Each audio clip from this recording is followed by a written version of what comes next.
Welcome to Australian Muscle Car TV. Today we're bringing you a great project car. It is a 1971 factory Vermilion Fire GS 252V and a factory manual car, and it now is running a 351 Cleveland with a 4-speed top loader from factory and a 9-inch rear end.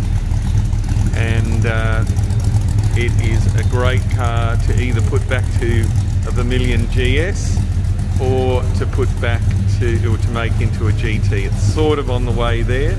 You've got your Bathurst globes, you've got your shaker on the bonnet,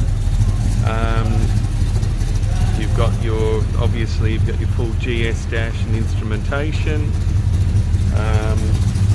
you've got your, but basically it can be either one way or the other back to a GS Vermilion Fire manual car, or you can turn it into a very good GT replica.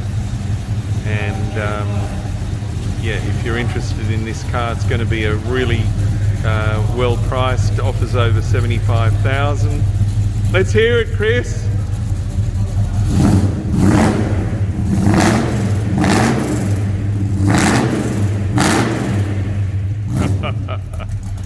Fantastic. Very, very nicely sorted in the mechanical side, suspension, brakes, all that side is taken care of.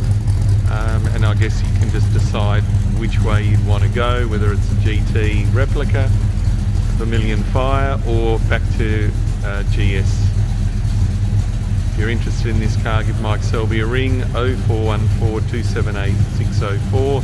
Lots of photos on the Australian Muscle Car website. Looking forward to talking to you. Thank you for watching.